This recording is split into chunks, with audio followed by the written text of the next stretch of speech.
Hi everyone, welcome back to my channel and welcome to a new Chanel video. Today we're going to preview Chanel 23K again. I tend to do like 2 preview videos. After the catwalk show, and then we do it again once there are like more pictures as well. So yeah, let's get started. We have a bunch of things we need to talk about. Before we discuss that though, let's discuss the Chanel 23K release date. The release date for the US, the first date that I was told was the 12th of September, but there's also a date saying that it might be the 15th of September, though generally speaking, it always launches in America on Tuesday. That tends to be what Big C does, and she doesn't tend to deviate from that. So I've heard the 12th of September, I've also heard the 15th, but it should be launching on the Tuesday, whenever that is, okay? So those are basically essentially the 2 release dates that are floating around right now. Let's start off here with, this is probably the most anticipated piece from this collection, which is the Chanel Kelly. This is based on a vintage design. I'm super curious to know what you guys think about this. I believe this one here will be $4,400 US. That is the price that I saw being posted in Facebook groups and things like that. There are 2 sizes. There's also this really tiny troll version of this bag. I'm super curious to know what you guys think about it. Do you like it? Is this something that you would buy? It's very cute. It has a wonderful, whimsical, super feminine vibe. In pink, it looks very Barbie-ish. It looks very girly. It looks very feminine. It's very, very cute. I've seen some people on social media say that they think this looks really cheap. I don't know. I don't know. Like, I don't feel like it looks cheap. I think it's just very cute. And I think if cute stuff isn't your style, you probably wouldn't like this bag, but I do think it's super, super cute. There's also this Chanel Mini 22 coming in caviar. It's also coming in pink. I love that the hardware is like the same color as the bag. The fact that it's coming in caviar means that this is going to be very popular. The girls are going to be chasing after this because that leather is known to be more durable. I'm sure it'll be very, very, very popular. There's also this bag here. This looks like it's tweed, kind of looks like a, I don't know, it looks like a backpack of sorts. Looks like it's tweed or fabric. There's this bag here. This reminds me of the Petite Boîte Chapeau at Louis Vuitton. It kind of looks like a hat box. Quite like the idea of like Big C making hat boxes or luggages. I think that could be quite cool. Quite like that. This is interesting. I would need to see this in person to make a decision. There's also this, which is, it's quite strange. It's like a hybrid. It looks like an old-fashioned, coin purse. You know how those old-fashioned purses used to open with the top bit there. This is a seasonal piece, obviously. It's interesting, but it looks kind of odd at the same time. This is my favorite piece. It's this pink seasonal camellia bag. This is so cute, so feminine, so darling. I absolutely love this. Love, love, love it. I think it's so feminine and it's just lovely. And obviously pink's my favorite color. So it's not difficult for me to love something because it's pink, but I do love this. I think it's really, really cute. I'd love to know how much this is. There's also this patent bag. It's cute, kind of looks like a doctor's bag. It's very cute. It's patent. It looks like it has like the silver hardware, which is interesting. There's this troll here. Chanel invented trolling, making these like tiny things that no one needs, but people buy them anyway. There's also this bag here. I believe this is a Minaudière, and we saw this on the catwalk. This is very small. The picture makes it look big, but it's actually very, very, very small. There's also this as well. This is also a catwalk piece as well. Yeah, this is cute. It has like a zipper there. This is, yeah, very, very cute. You could essentially tuck in the straps as well, and it could be like a clutch. You could even turn it into a clutch as well. So those are the main pieces that are coming as well. I wanted to show you these shoes just in case you hadn't seen them before. These are coming for Chanel 23K. These shoes, they have the camellia, because the camellia was like a huge theme of the collection as well.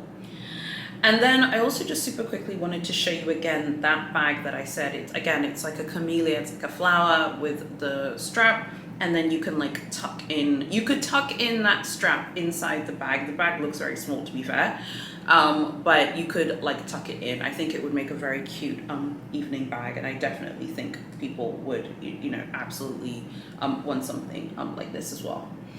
There's also this piece coming here. This is very small. It reminds me of that nano bag from Fendi. This is tiny. This will be a troll, but it's really, really darling, very cute as well. There's also this headdress that is coming on the way. This is beautiful. It looks like it's made from pearls. This is going to cost a fortune.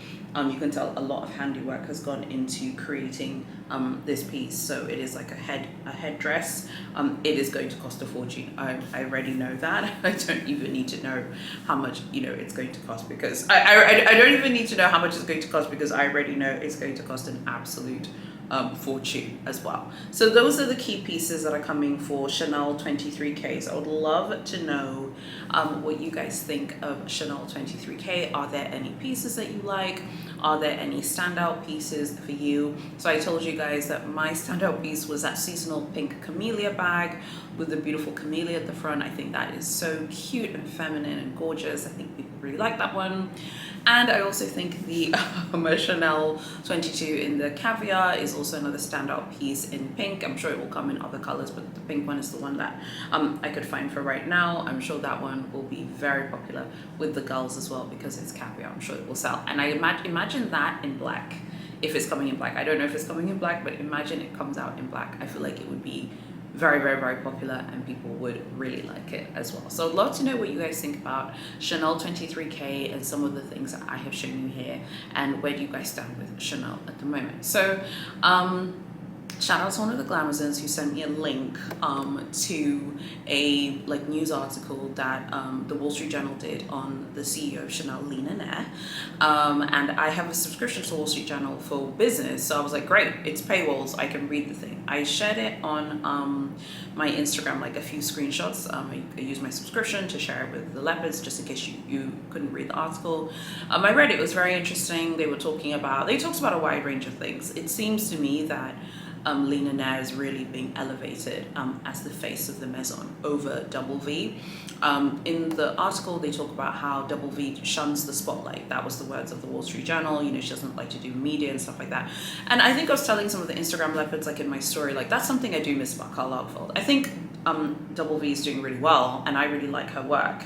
And I think she's talented and she's wonderful, and I like everything Big C's putting out. But I do miss, hearing what Karl Lagerfeld would have to say about a collection. Anyone who wanted to talk to him about Chanel, he had time for them, and that's something which I really liked about him specifically, because I feel like when you hear the designer talk about the collection, it really helps you understand what they're aiming for when it pertains to the collection. It helps you understand what the goals are as well for the brand, versus not hearing from her. But anyway, it seems that they are elevating the CEO of the brand to be the face of the Maison.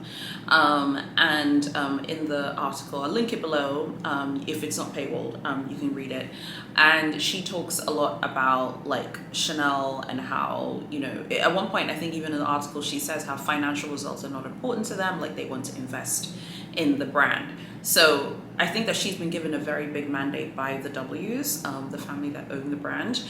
And I think that they have really trusted her, and they are quite hands-on. I don't know if you guys remember, but a few years ago, there was a tussle between the main brother in the W's, who was the one who recruited Karl Lagerfeld. There was a tussle between him and the previous top face of the brand. I think she was the CEO of the brand as well, before he became the CEO. Because before they got Lena Nair, one of the brothers was the CEO of Chanel.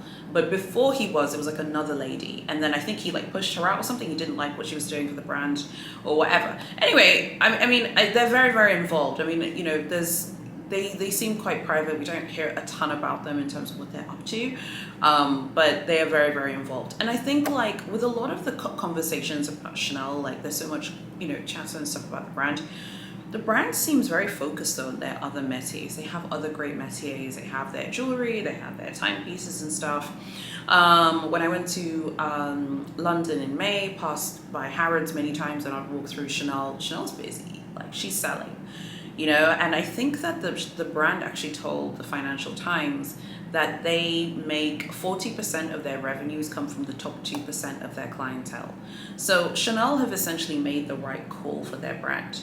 As much as people don't like the decision that they made, it's definitely the right one. It's the profitable one. 40% of their revenues come from just 2% of the people who shop there. Chanel can essentially at this point afford to tell people who don't want to shop the brand, that's cool, that's cool. You put your wig on, put your double C wig on, honey, put your campon wig on, honey, and you can leave. So I'd be super curious to know what you guys think about that. I'm not surprised by that because I've always thought that big spenders are the ones who underwrite and subsidize all of these brands. I know that like a lot of people don't like hearing that, but it is true. Of course, brands will take everyone's money. Big C is going to take anyone's money at the end of the day, but 40% of the brand's revenues come from 2% of the clients. The numbers don't lie. It's a baller's brand, honey, okay? And it is what it is. So I'd love to know what you guys think about Chanel 23K. Are you going to be getting anything from the brand? When I go to Europe this autumn, I'll definitely go to Cambon or the Avenue Montaigne Chanel to check things out and see what's up there and stuff. So there's some things that I'm looking for, like swimsuits and stuff like that. So I'll let you know if I get anything. But I'm very excited to go to those ones because all on my previous trips, like there were always massive queues. I could never get in. So it was really cool to go to the Chanel in Harrods in May, and then this autumn when I go to Europe, I'll definitely pass by Cambon and the Avenue Montaigne boutiques because I'll have more time this time around. I love Chanel's clothing as well. I just hope that I can find something in my size. If I can find it in my size, that's great. And that was like the similar experience that I had at Louis Vuitton. They didn't have anything that I wanted in my size. And it's not me looking for excuses. It was like literally the case as well. There's some really, really beautiful ready to wear as well in this collection. I'm sure it's going to cost an absolute fortune. I've been noticing lately, like it's really hard to get information about Chanel lately, like pictures and stuff like that. A lot of people are being shut down. If you share, like Chanel will like complain to Instagram and definitely shut the girls down. So I hope I don't get in trouble for posting this video. I've also posted a blog article on my blog and you can go read it with pictures of some of the pieces. Not everything because you don't want to get in trouble, but some of the things that will be coming up for this collection. So that is Chanel 23K coming up very soon. Some people say the 15th of September for America, others say the 12th of September. I think it's the 12th because Chanel always releases new collections on Tuesdays in America, but whichever date it's happening, and it's coming. So I'd love to know what you guys think of this collection. What do you guys think of Chanel's new direction? You know, focusing on selling things that are very expensive. I really actually feel like they have de-emphasized leather goods, honestly, at this brand. I think they are really pushing their fashion now, honey. Like the ready-to-wear and their timepieces, their high jewelry collection is absolutely stunning. It's really, really beautiful. And their watches and stuff like that, I feel like that's really the direction that they're going down. I'd love to know what you think about that direction. And do you like anything from like ready to wear and timepieces and high jewelry and fine jewelry? Like, do you like any of those things? And if so, you can let me know which ones like you like and what categories you like from Chanel. Thank you so much for watching, and I'll see you guys very soon in my next video.